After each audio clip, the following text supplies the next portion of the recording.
Good afternoon and welcome to IT Carlo. I'm here today with Kieran O'Reilly, full-time delegate to the FAI of the League of Ireland. First of all, Kieran, I just want to ask you a quick question. Can you tell us what you're here for today? Yeah, so obviously the IT Carlo runs a full-time stock course with the FAI, and today I'm just here to talk to the students about graduate opportunities within the League of Ireland and coaching opportunities within the league and how the league has progressed and maybe what former students have done within the League of Ireland. So just opportunities to get jobs within Ireland instead of having to go abroad to different leagues.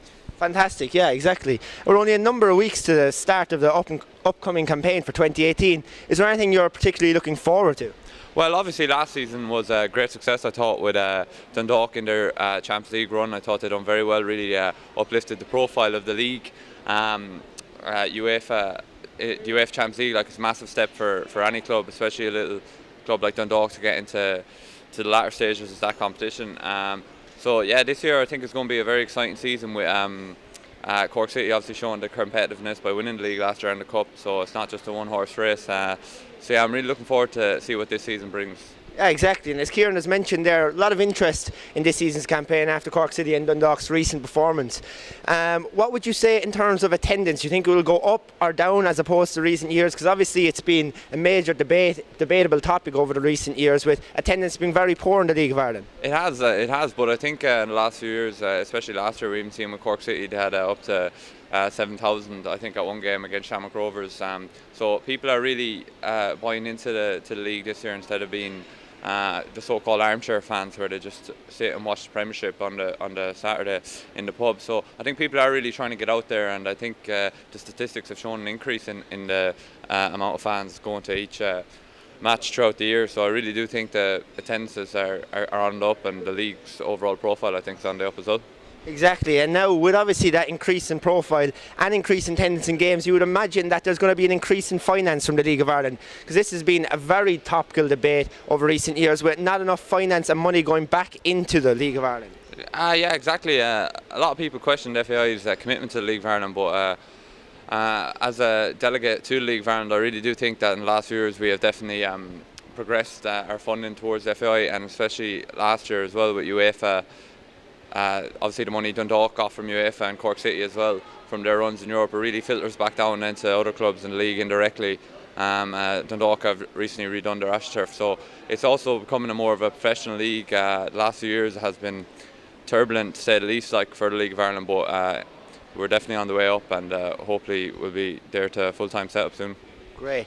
And as Kieran has mentioned there, he feels the professionalism in the league has really improved over recent years. That's a question I feel that really needs to be answered as well here today, as a lot of fans nowadays are questioning the professionalism in the League of Ireland, with some clubs being professional clubs, others not. What's your outtake on this? Well, obviously compared to the likes of the Premier League in England, we don't have the money with TV and commercialism and all them inputs, but this year with Waterford coming up, we now have 8 teams in the League of Ireland who are full-time professionals, which is really good. It's really good for young players, especially who have prospects of being pro, knowing that they can make a living out of the game in Ireland. So I think the league standards are really improving. The facilities, if you look at teams like Shamrock Rovers, they've built an academy. They have a really good stadium where they're after upgrading, which is now up to UEFA's Champions League standards. So it really is an improving league, and I really think in next few years we'll see a full-time setup. Yeah, as Kieran has mentioned there, it's really stepping up in the leagues. And as opposed to all the negative questions I'm asking here today, I want to ask, what about Seanie Maguire's move to Preston North End? That must have been very good for the profile of the league in general. Yeah, obviously it made big news because he made his international debut as well in the same kind of week. So it really showed that the league has some high quality players, and if fans just go out on a Friday night to see their local team, they'll definitely see that the quality of players there, and they don't need to fly over to Manchester to go watch United or sit in a pub on Saturday. They can go out there on Friday night, €15, get themselves a great deal, great entertainment, bring the kids, and it's just a great night out. So with that said, 2 or 3 weeks now to the up-and-coming season, is there anything you really want to say to old supporting fans and new fans coming into this league? Just if you're a regular supporter, just bring one of your friends, tell them, get interested, get involved with it. It's definitely something I recommend. Support your local team, obviously, and just bring the family. It's a great night out, and just get after it, yeah. Kieran, thanks a million for that. Thanks. You've heard it here first at IT Carlo, the League of Ireland improving and on the up for the 2018 season. It's Kyle McCarthy, thanks a million, back to you in the studio.